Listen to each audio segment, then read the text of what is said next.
इनका भी इत्तेहाद की एक बात सुन ले आप। ये चुनांचे मौलाना तारिक जमील साहब है, ये भी हमें इत्तेहाद की दावत दे रहे, बड़े रो रो के, और जब ये रोते हैं तो बैकग्राउंड में म्यूजिक भी चलता है। इनकी एक्टिंग को देख के तो आमिर खान भी शर्मिंदा है।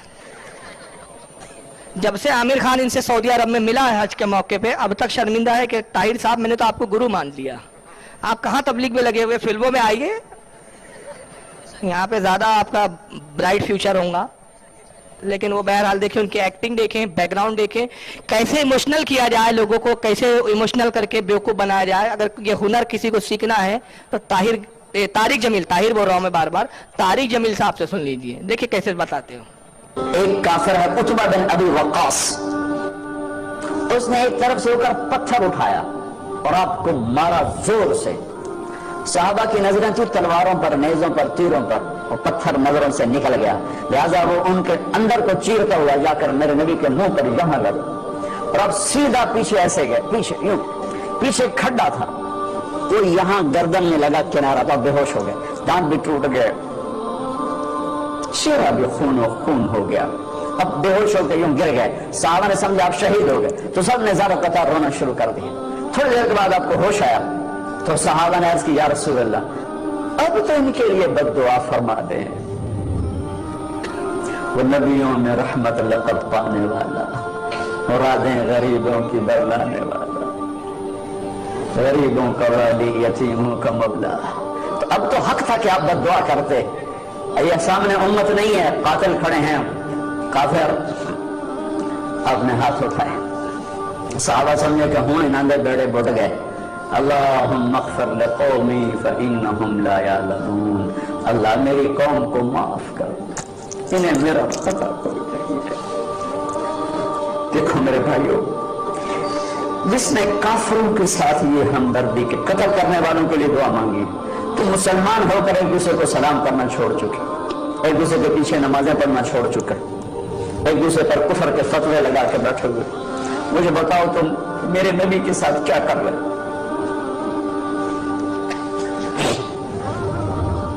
वो तुम्हें फिरकों में बांट कर गए थे या उम्मत बना कर गए थे? क्यों इस नादान खेल में अपनी जिंदगी बर्बाद करते हो? क्यों नहीं? बड़े दर्द के साथ बैकग्राउंड म्यूजिक के साथ बोला है उन्होंने। अब क्या सुनाया उन्होंने, सुन ले मेरी जबानी।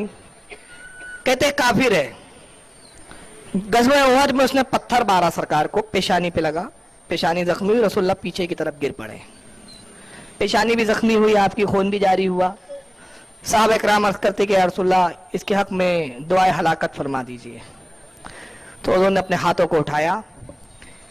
फिर तारिक जमील साहब कहते हैं कि सबको लगा कि अब तो इनके बेड़े गर्क हो गए, यानी हुजूर दुआए हलाकत करेंगे, ये सब तबाह हो जाएंगे। मगर अल्लाह के नबी सल्लल्लाहु अलैहि वसल्लम ने दुआ की, मौला इन्हें माफ़ कर दे, ये नहीं जानते कि मैं कौन हूँ। ये वाक़या तो सही है।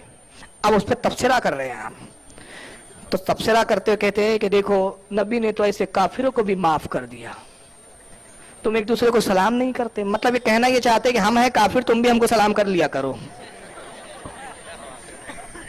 हम भी वैसी गुस्ताख है जैसे वो थे, उन्होंने भी पत्थर मारे थे, हम मुंह के जुमलों के पत्थर मारते हैं, उन्होंने हाथों से पत्थर मारे थे, हम लफ्जों के पत्थर नबी को मारते, लेकिन तुम फिर भी हमें माफ कर दो, हमसे सलाम कर लिया करो।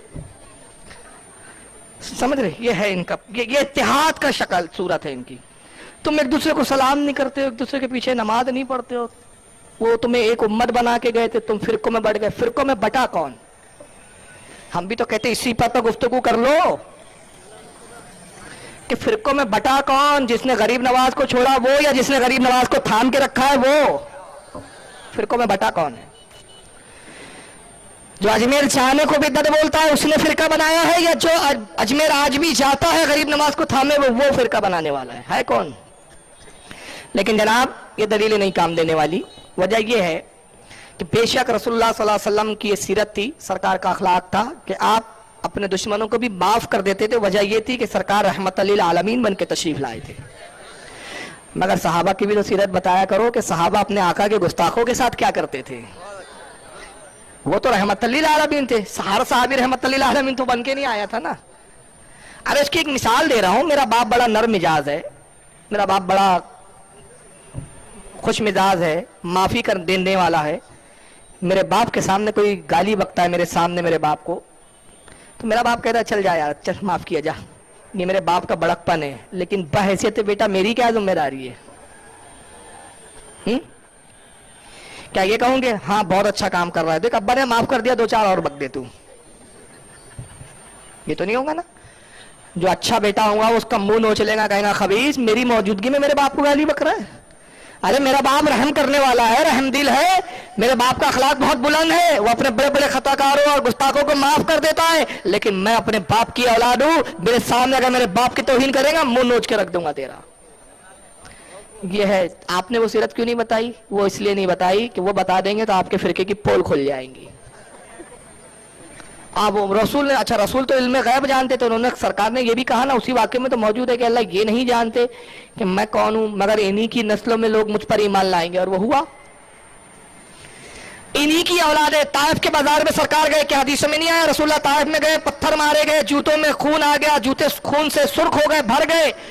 फरिश्ता आया, कहा या रसूलुल्लाह दुआ आप हुक्म दीजिए, मैं पहाड़ों का मुहाफिज हूं, पहाड़ों का फरिश्ता हूं। ये जो 2 पहाड़ों के दरमियान ताइफ की बस्ती है, पहाड़ों को मिलाऊंगा, इनको पीस के रख दूंगा। सरकार ने कहा है फरिश्ते इसकी कोई जरूरत नहीं, इसलिए कि ये मुझ पर ईमान नहीं लाते, ये नहीं जानते मैं क्या हूं, लेकिन इन्हीं की औलादे मुझ पर ईमान लाने वाली है। अगर वो हलाक हो जाते तो वो ईमान वाली औलादे कहां से आती? नबी तो जानते थे कि इनकी पुश्तों में ईमान रखा है, इनके दिलों में ईमान नहीं है, लेकिन इनकी पुश्तों में, इनकी औरतों के बतनों में अहले ईमान मौजूद है। तो नबी का गैब था, तेरे पास थोड़ी गैब है, तू गुस्ताखी कर और हमसे कहे हाथ मिलाओ नमाज पढ़ लो, ऐसा नहीं होता। साहबा का तो अमल ये था। हजरत उमर रदी अल्लाह ताला अन्हु का वाक़या कुरान के अंदर मौजूद है, जिसका शान नुज़ूल ये है, जो आयतें आई थी कहने महबूब वो हरगिज़ उस वक्त तक मोमिन ना होंगे कि जब तक अपने इख्तिलाफ को आपके सामने ना लाए, आपके सामने पेश ना कर दे, और जब आप फैसला कर दे तो आपके फैसले को तस्लीम ना कर ले। इस आयत का शान नुज़ूल क्या है कि एक यहूदी था और एक मुसलमान था, दोनों में इख्तिलाफ हो गया। इख्तिलाफ इस बात पर हो गया कि यहूदी का खेत नीचे था, ऊपर मुसलमान का खेत ऊंचान पे था, वहां से पानी आता था, मुसलमान के खेत से होते हुए यहूदी के खेत में आता। मुसलमान ने अपने खेत में पानी को रोक लिया। जब पानी को रोक लिया तो यहूदी ने शिकायत की, गर्ज के उसने रसूलुल्लाह के पास मुकदमा दायर किया।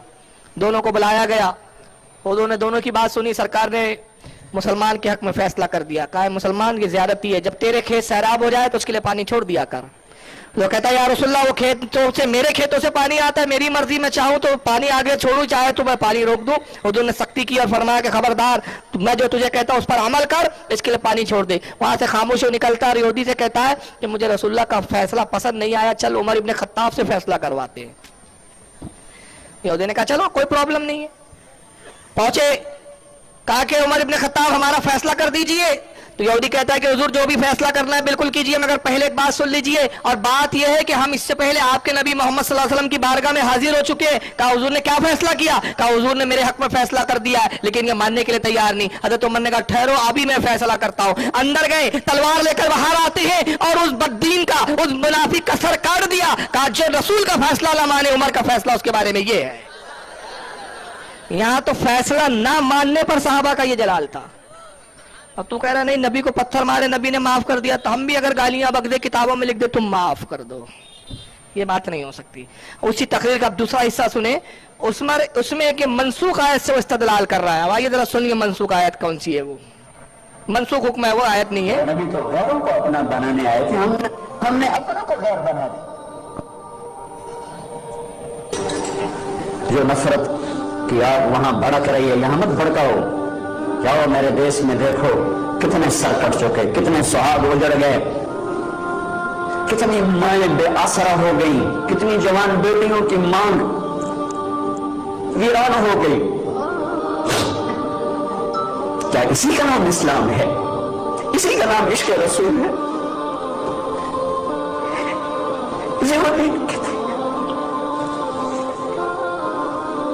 एक दूसरे की मस्जिदों में नहीं जाते हो, एक दूसरे के पीछे नमाजें नहीं पढ़ते हो, जन्नत के ठेकेदार बन गए हो।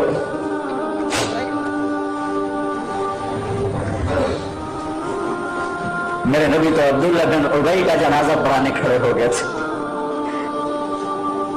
जिसका कुफर अबू जहल से भी बड़ा है। ابو جہل اوپر کی دوزخ میں, عبداللہ بن ابی سب سے نیچے کی دوزخ میں ہے. ان کے بیٹے آئے, یا رسول اللہ میرا باپ مر گیا ہے, اپنا کرتا دے دیں گے, میں اس کو کفن دے دوں. ہم نے کہا لے لو, کرتا اتار کے دے دیا. اب کہتے بدبخت منافق پڑھو جا, دے دیا. کہ یا رسول اللہ آپ جنازہ پڑھائیں گے؟ کہاں پڑھاؤں گا. باقی منافقوں کا تو کسی کو پتہ نہیں تھا سوائے اللہ کے نبی کے, لیکن عبداللہ بن ابی کا منافق ہونا تو سب کو معلوم تھا. آپ جنازے کے لیے عمر سامنے آ گئے, یا رسول اللہ یہ کون ہے؟ تو مجھے پتا ہے کون ہے. کہا تو اس کا جنازہ کیوں پڑھا؟ کہ شاید اللہ معاف کر. کہ عمر پیچھے ہٹ جا, مجھے پتا ہے یہ کون. میرے اللہ نے کہا ہے تو ان کے لیے دعا کر یا نہ کر, میں معاف نہیں کروں گا. میں کرتا ہوں, شاید اللہ معاف کر دے. پھر فرمایا کہ میرے اللہ نے کہا اگر تو 70 دفعہ بھی ان کے لیے دعا کر تو میں معاف نہیں کروں گا. اگر میرا اللہ کہتا اے میرے محبوب اگر آپ 70 دفعہ اس کے لیے دعا کریں گے تو میں معاف کر دوں گا, تو میں اس کم وقت کا 70 دفعہ جنازہ پڑھا دیتا. مجھے بتاؤ تم کہاں سے یہ دین لے کر آئے ہو جس میں تم فرقوں میں بٹ گئے ہو, نفرتوں کی آگ تم نے لگا دی ہے. کہ کہاں سے اسلام آیا ہے؟ تمہیں اللہ اس کے رسول کا واسطہ دیتا. امت بن کے رہو, مسلم بن کے رہو, کوئی گنجائش نہیں. اپنے اپنے عقیدے پر پکے رہو, دوسرے کے لیے گنجائش رکھو. آخری نتیجہ جو تھا ان کا یہ کہ اپنے اپنے عقیدے پہ پکے رہو مگر دوسرے کے لیے گنجائش رکھو. کون سے کفری عقیدے پر؟ یعنی تم نبی کو علم غیب کا انکار کرو, اس عقیدے پہ پکے رہو. نبی کو مردہ سمجھو, اس عقیدے پہ پکے رہو, مگر دوسروں کے لیے گنجائش رکھو. ایک منسوخ واقعے سے انہوں نے دلیل پکڑی ہے, اور یہی آڈیو اور ویڈیو اتنا چل رہا ہے کہ اچھے اچھے نوجوان ہمارے اس ویڈیو کو سن کر کنفیوز ہو گئے ہیں. ایک قصہ سنایا طارق جمیل صاحب نے, اور واقعہ یہ سنایا کہ عبداللہ ابن ابی مر گیا, منافق تھا, کھلا ہوا منافق تھا. تو ان کے بیٹے آئے, عبداللہ ابن ابی کا بیٹا آئے, صحابی تھے, ایمان لا چکے تھے, عبداللہ نام ہے ان کا بھی. وہ آئے کہا یا رسول اللہ میرا باپ مر گیا, اس کی آپ نماز جنازہ پڑھ دیجئے, کرتا دے دیجئے. جو وہ بتا رہا پہلے میں وہ بتا دوں, اور پھر اصل واقعہ کیا ہے میں بعد میں بتاتا ہوں. کہا یا رسول اللہ آپ نماز جنازہ پڑھ دیجئے. سرکار آئے, تشریف لائے, نماز جنازہ پڑھانے لگے تو حضرت عمر آ گئے. کہا یا رسول اللہ آپ اس کا نماز جنازہ پڑھائیں گے اس منافق کا؟ تو انہوں نے فرمایا کہ شاید اللہ اس کو معاف کر دے. حالانکہ طارق جمیل کو میرا چیلنج ہے کہ کسی بھی روایت میں لفظ دکھا دے کہ نبی نے کہا کہ میرے نماز جنازہ پڑھنے سے شاید اللہ اس کو معاف کر دے. کسی روایت میں نہیں, یہ اپنی طرف سے اس نے گڑا پہلے. بہرحال پھر حضور نے کرتا دے دیا, نماز بھی پڑھائی. آگے نہیں بتا رہا آگے کیا ہوا, واقعہ وہاں اینڈ. اب اس سے نتیجہ جو بتا رہا ہے, نتیجہ یہ بتا رہا ہے کہ میرے نبی نے تو منافق کی بھی نماز جنازہ پڑھائی, تم ایک دوسرے کے پیچھے نماز نہیں پڑھتے ہو, ایک دوسرے کی مسجدوں میں نہیں جاتے ہو, نفرت پھیلاتے ہو, تم فرقوں میں بٹ گئے ہو, تم سب ایک کیوں نہیں ہو جاتے؟ اپنے اپنے عقیدے پہ رہو, لوگوں کے لیے گنجائش رکھو. یعنی کوئی نبی کو گالی بک رہا, ہاں ٹھیک ہے تیرا عقیدہ ہے تو بک, لیکن گنجائش ہے ہمارے پاس. یہ واقعہ, یہ بات منسوخ ہے, اور منسوخ سے احکام صادر کرنا, احکام نکالنا, یہ گمراہیت ہے. یہ گمراہ شک کا ہی کام ہو سکتا ہے. حقیقت یہ ہے کہ عبداللہ ابن ابی جو تھا یہ منافق تھا پکا, اور اس کے بارے میں علماء نے پوری تفصیلات یہ بیان کی اس واقعے کی. اور اس کے بعد پھر ایک قرآن کی آیت کریمہ سورہ توبہ میں نازل ہوئی, وہ نہیں بتایا اس نے کہ قرآن میں کیا نازل ہوا, وہ کھا گیا. ہوا یہ کہ ہے جنگ بدر کے وقت جب کچھ مشرکین گرفتار ہو کے آئے تو اس میں حضرت عباس بھی تھے, حضور کے چچا, جو اس وقت کافروں کی طرف سے لڑنے آئے تھے رسول اللہ کے خلاف, یہ بھی گرفتار ہوئے. جب یہ لائے گئے مدینہ منورہ میں گرفتار ہو کر رسیوں میں جکڑ کر, حضور کے سگے چچا تھے, تو ان کے پیٹ کھلا ہوا تھا, کوئی کرتا وغیرہ نہیں تھا, اور مدینے میں اس وقت کچھ ٹھنڈی کا موسم تھا کہ ٹھنڈی سے تھوڑا سا کانپ رہے تھے. تو رسول اللہ نے فرمایا کہ کوئی ہے جو میرے چچا کو کرتا دے دے. تو کچھ صحابہ نے اپنے اپنے کرتے اتار کے دیے, لیکن حضرت عباس بہت اونچے پورے تھے, کسی کا بھی کرتا ان کے موافق نہیں آ رہا تھا. تو چنانچہ عبداللہ ابن ابی منافق جو تھا, یہ بھی اونچا پورا تھا, اس نے اپنا کرتا اتار کے دے دیا. حضرت عباس کو وہ کرتا آ گیا پورا, حضرت عباس نے اس کرتے کو پہن لیا. یہاں تک کہ پوری زندگی یہ منافق رہا. جب یہ مرا تو حضرت عبداللہ آتے, اس کا بیٹا, یہ صحابی ہو گئے تھے, عرض کرتے یا رسول اللہ میں جانتا ہوں کہ میرا باپ منافق ہے, لیکن پھر بھی میں سرکار چاہتا ہوں کہ آپ جنازے پہ چلے, نماز جنازہ پڑھ دے, کہ شاید آپ کے نماز جنازہ پڑھنے سے میرے باپ کے عذاب میں کچھ کمی ہو جائے. وہ بھی جانتے تھے کہ منافق کی اور کافر کی بخشش नहीं होती, कमी हो जाए। तो सरकार जानते थे, सरकार को अल्लाह ने इल्म गैब दिया, तो हुजूर जानते थे कि अगर मैं ये सलूक करूंगा तो इसके कबीले के लोग मुतासिर होंगे और वो ईमान ले आएंगे। तो अल्लाह के नबी नमाज के लिए आगे बढ़े तो हज़रत उमर आते हैं, कहते हैं या रसूल अल्लाह, आप मुनाफिक का नमाज जनाजा पढ़ाएंगे? सरकार ने फरमाया उमर ये असल वाक़या, कहा उमर अल्लाह ने मुझे इख्तियार दिया, चाहे नमाज जनाजा पढ़ाऊं चाहे ना पढ़ाऊं, मुझे इससे रोका नहीं गया है। हाँ, अगर मेरा रब मना कर देता तो मैं कभी ना पढ़ाता, लेकिन मुझे इख्तियार दिया मेरे रब ने, चाहे मैं नमाज जनाजा पढ़ाऊं चाहे ना पढ़ाऊं। तो अभी कोई कानून नहीं आया है, कोई हुक्म नहीं आया है, इजाजत है। अब सरकार तशरीफ लाए, अपना कुर्ता उतार के अब्दुल्लाह इब्न उबई मुनाफिक के कफन पे रखा और फरमाया कुर्ता मैंने इसलिए रखा, इसलिए नहीं बताया कि इससे अजाब में कमी होंगी और इसकी नजात होंगी, फरमाया इसलिए रखा कि इसने हमारे अहले बैत में मेरे चचा अब्बास पे एहसान किया था। नबी अपने अहले बैत पर किसी का एहसान नहीं रखता, आज एहसान चुका दिया गया है। ये था वो मंजर। लेकिन शरीयत को अपनी मर्जी से मोड़ते हैं, सिर्फ अपने कुफ्र को छुपाने के लिए। और उसके बाद सरकार ने नमाज जनाजा पढ़ाई। जब उसके कबीले वालों ने देखा अब्दुल्लाह इब्न उबई मुनाफिक के, वो भी मुनाफिक थे, कुछ काफिर थे, कि रसूलुल्लाह इतने सख्त दुश्मन के साथ ये सलूक कर रहे हैं, हालांकि हुजूर के खिलाफ जाता था, हुजूर के लिए दुश्मनी रखता था। तो आए कहा कि अल्लाह के नबी, हमने आपसे बेहतरीन अखलाक वाला नहीं देखा, हम इस्लाम कबूल करना चाहते हैं।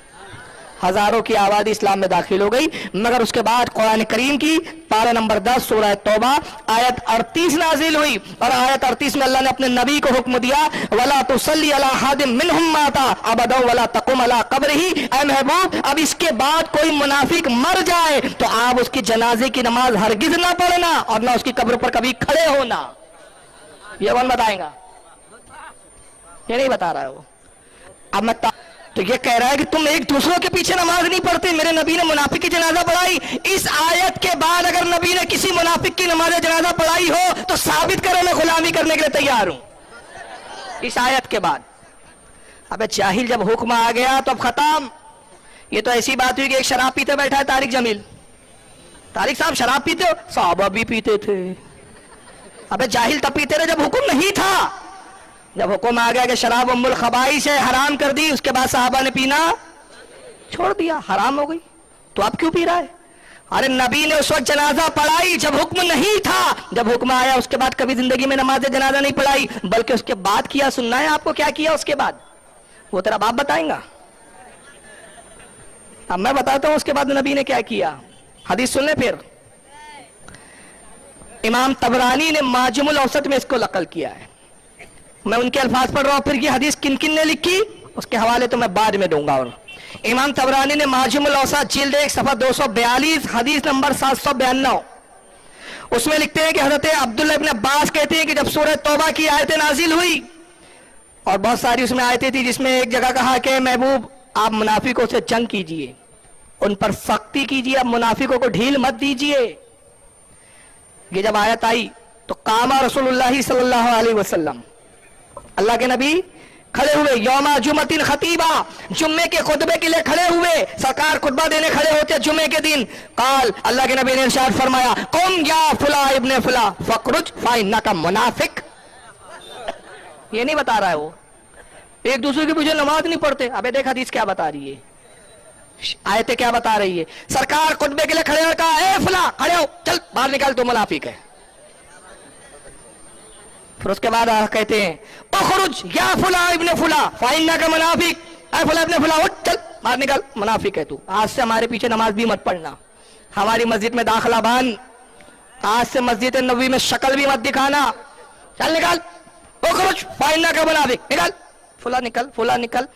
हजरत अनस अब्दुल्लाह इब्न अब्बास कहते हैं, फअखरजहुम बिअस्माइहिम, सरकार एक एक को निकालते रहे नाम ले लेकर, नाम तक ले रहे, उठ फला इब्ने फुला, फफदहाहुम, सरकार ने एक एक को जलील कर रुसवा करके निकाला। कैसे रुसवा करके निकाला? कितने निकाले गए मालूम है आपको? कितने? 700 तक की रिवायतें आई है भाई, 700 तक। और कैसे निकाला इनको मालूम है? हुजूर नाम लेते थे और साहबा का आलम देखो। इसको अल बिदाया व निहाया में इब्ने कसीर ने बड़ी तफसील से लिखा है। इब्ने कसीर इन्हीं के घर का मौलाना है। अल बिदाया व निहाया की जिल्द नंबर 3 सफा नंबर 273 इब्ने कसीर लिखते हैं कि हजरत अबू अय्यूब अंसारी सहाबी रसूल थे वहां। یہ دیکھ رہے کہ میرے قبیلے کا کون منافق ہے, ابھی حضور نام لیتے ہیں کہ نہیں. تو سرکار نے جیسی ان کے قبیلے کے منافق کا نام لیا, یہ گئے اور اس کی گردن میں چادر ڈالی اور پکڑا جیسے بکرے کو کھینچتے نا, چل, یہ کھینچتے ہوئے لے کے باہر. اس کے بعد ایک اور صحابی جن کا نام ہے حضرت عمارہ ابن حزم, یہ بھی کھڑے ہوئے, میرے قبیلے کا کون سا منافق ہے. دیکھا کہ اب حضور بس نام لے, صحابہ تو بہت ساروں کو جانتے بھی تھے مگر اس لیے خاموش رہتے تھے کہ جب تک نبی حکم نہ دے ہماری کیا مجال. حضرت عمار ابن حزم کھڑے ہوئے, سرکار نے اس کے قبیلے کے ایک منافق کا جیسی نام لیا ان کے قبیلے کا, یہ گئے دوڑتے ہوئے خوشی میں, کہا آج تجھے رسوا کیا ہے نبی نے. اس کی داڑھی کے بال پکڑ کے کھینچتے لے کے چلتے ہیں, چل باہر. یہ طارق جمیل یہ کیوں نہیں بتاتا, یہ شاید پڑھتا نہیں ہے, وہ بیک گراؤنڈ میوزک کے بغیر تو بولتا نہیں ہے, وہ تو پڑھنے کا ٹائم کم ملے, بولتا ہے تو پھر میوزک بھی سیٹ کرنا پڑتا ہے اس کے ساتھ, رونے والی والی ہے کہ نہیں. حضرت ابو محمد, یہ بھی ایک صحابی ہے, ان کا قبیلہ نجار تھا, بن نجار قبیلے کے ابو محمد یہ کھڑے ہوئے, یہ بھی دیکھ رہے ہیں. تو رسول اللہ نے ان کے قبیلے کے بہت سارے لوگوں کے نام لیے, ایک دو نہیں تھے, اب جن کے ایک ایک تھے تو داڑھی واڑی پکڑ کے کھینچ رہے تھے, ان کے بہت سارے قبیلے کے لوگ تھے. تو انہوں نے کیا کیا, پیچھے کھڑے ہو گئے, رکھے کے سر پہ مارتے رہے کھٹا کٹ, چلاؤ باہر نکلو, باہر نکلو نکلو. تو دڑا دڑ پڑ پڑ کے نکل رہی ہے. حضرت ابو سعید خدری ایک صحابی ہے, ابن کثیر کہتے ہیں ابو سعید خدری بھی انتظار میں, میرے قبیلے کے کسی منافق کا نام آئے. تو جیسے ان کے قبیلے کے منافقوں کا نام آیا, یہ کھڑے ہوئے, ان کے پیچھے لگے اور ان کے بال کھینچتے تھے ایسے, چل چلنا بے چل. کس نے لکھا, ایک دو نے نہیں لکھا, امام فخر الدین رازی نے تفسیر کبیر جز نمبر 16 جلد نمبر 8 صفحہ 177 پر بھی اس حدیث کو لکھا. امام جلال الدین سیوطی نے در منصور جلد 3 صفحہ 486 پہ لکھا. حضرت امام ابن ہشام نے سیرت النبوت جلد نمبر 2 صفحہ 199 پر اس کو لکھا.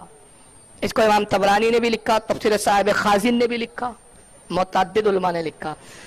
تو نبی پاک صلی اللہ علیہ وسلم نے منافقوں کو نماز پڑھانا تو بہت دور کی بات ہے, نماز پڑھنا ان کی جنازے کی, اپنی مسجد میں اپنے پیچھے نماز پڑھنے دینا گوارا نہیں کیا. جب یہ حکم آیا تو وہ حکم ہو گیا منسوخ. اب جو حکم منسوخ ہو گیا اس پر یہ اتحاد کی بات کر رہے ہیں. میں کہتا ہوں اتحاد صرف ایک شکل و صورت میں ہو سکتا ہے. تم اتحاد کی بات بڑے عجیب انداز میں کرتے ہو, تم کہتے ہمیں گستاخ ہے گستاخی کرنے دو, ہمارے عقیدے ہمارے ساتھ رہنے دو, بس تم اپنے دل میں گنجائش رکھو. ہم کہتے ہیں اگر نبی کی بارگاہ میں ادنا سے بھی گستاخی کوئی کرتا ہے, ہمارے دل میں اس کے لیے کوئی گنجائش نہیں ہے, ہمارے دل اس کے لیے کھلے ہیں جو نبی کی بارگاہ میں باداب ہے. اگر تم باداب ہو جاؤ ہمارے بھائی, ہم گلے لگانے کے لیے تیار ہیں. اور اگر تم نبی کی بارگاہ کے تو باداب نہیں ہو سکتے, تو اگر تم ہمارے بھائی بھی ہوں گے تو ہمارے کچھ بھی نہیں ہوں. اتحاد اسی شکل و صورت میں ہو سکتا ہے. بہرحال اس کے بعد منافقوں نے ایک اور کام کیا, وہ بھی نہیں بتائیں گا, وہ یہ تھوڑی بتائیں گا, آدھا دین ہے اس لیے ادھوری باتیں بتاتے ہیں. اب جب رسول نے ان کو نکالا تو اتفاق سے حضرت عمر کو ہو گئی اس دن تاخیر. تو حضرت عمر آ رہے تھے غسل کر کے جمعہ پڑھنے کے لیے, تو دیکھا کہ یہ 500-700 کی ٹولی جا رہی ہے. تو ایک لمحے کے لیے گھبرا گیا تھا عمر کہ کیا نماز ہو گئی, اچھا جمعہ چھوٹ گیا میرا. تو آپ کی آنکھوں میں گویا بس آنسو آ گئے. قریب پہنچے, ایک سے پوچھا کیا بات ہے بھائی, تم نماز ہو گئی؟ رسول کہا نماز تو نہیں ہوئی, لیکن رسول اللہ نے ہم کو نکال دیا ہے. کہا تمہیں نکال دیا؟ ہاں تم ہمیں نکال دیا. سمجھ گئے کچھ تو بات ہے. خوشی اندر پہنچے تو اللہ کے نبی کا خطبہ شروع ہو چکا تھا. سرکار خطبہ ارشاد فرماتے ہیں, تو عمر خاموش بیٹھ گئے.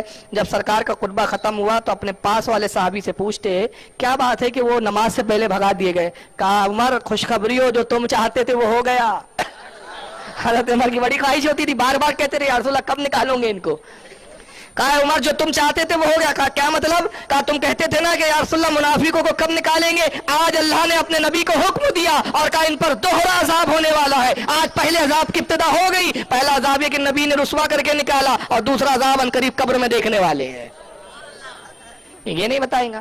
اب بہرحال یہ منافق تو بڑے پکے نمازی ہوتے, منافق سنیوں سے زیادہ پکے من نمازی تو یہی ہوتے ہیں. تو انہوں نے کیا کیا, مسجد زرار بنائی. کہا چلو ٹھیک ہے, نبی نے ہم کو نکال دیا تو کیا ہوا, ہم اپنی ایک الگ مسجد بنا لیں گے, نماز تو نہیں چھوڑیں گے ہم.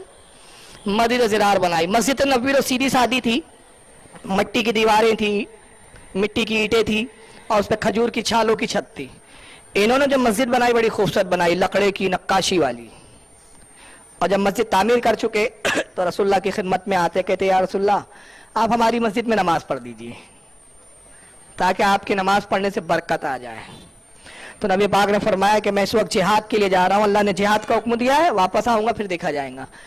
تو حضور تو جہاد کے لیے چلے گئے اور یہ مسجد بنانے اور مسجد کی تعمیر میں لگے ہوئے ہیں. اندازہ لگائیے کتنے پکے نمازی تھے یہ لوگ.